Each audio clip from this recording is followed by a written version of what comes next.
Thank you for joining with me. We are with Ken Wapnick, PhD, in his journey through the text of A Course in Miracles.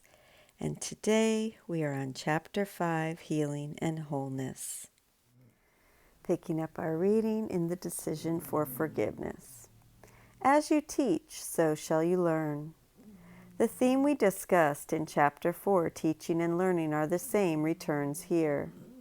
It too is a central motif in our symphony, reflecting the unified nature of mind and body. Ideas leave not their source, and of the mind of the sonship itself.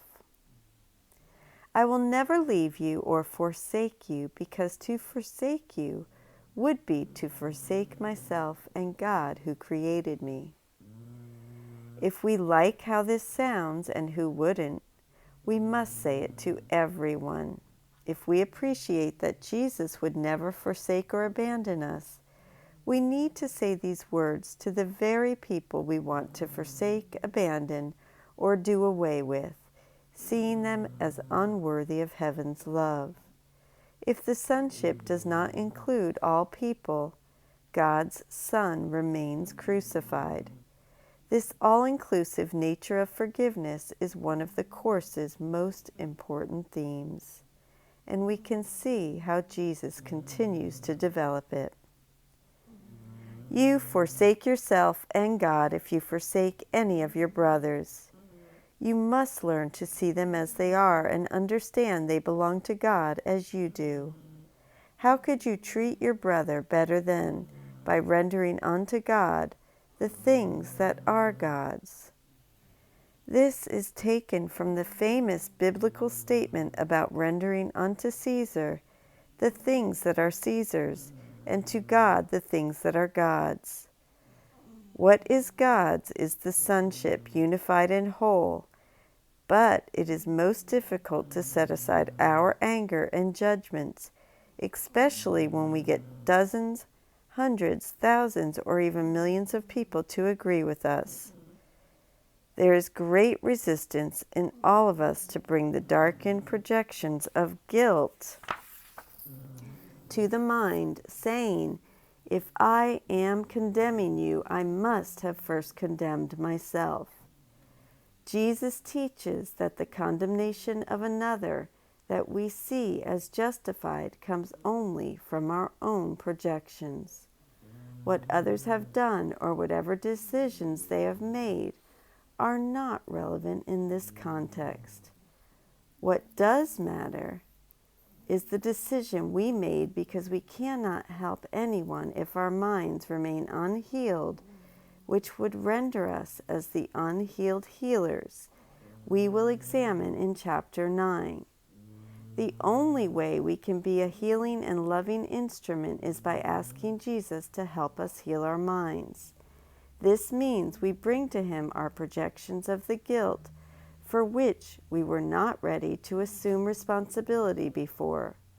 Rendering unto God, His Son, is our only hope for peace, and our eternal teacher is the only hope for attaining that peace. Jesus. As we continue our symphonic journey of the text, we will be speaking less and less about Jesus because He speaks less and less of Himself.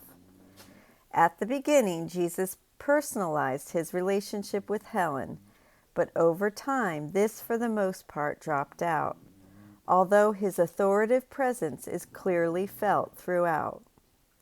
Recall that Jesus and the Holy Spirit are basically interchangeable in terms of functioning as our inner teacher. That the journey they lead us on takes us from the specific to the abstract, from Jesus to the Holy Spirit's voice, which ends up being our own. Yet we need to begin where we believe we are, in the specific or dualistic world wherein we live as bodies, needing a specific symbol in our minds that corrects our belief in the specific teachings of the ego. For so many of us in the Western world, this symbol is Jesus. In this first passage, Jesus tells us how He can help but not by doing things for us in the world. My mind will always be like yours because we were created as equals. We saw this enunciated at the beginning of chapter 1, where Jesus emphasized that he was no different from us in time. Yes, because his mind is healed, but not in eternity.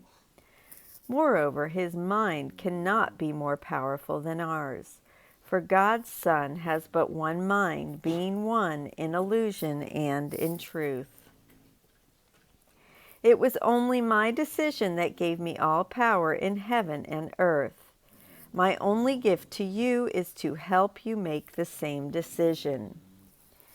This, of course, is a reference to Matthew 28:18, and as Jesus says elsewhere, all power in heaven and earth is ours, not just his.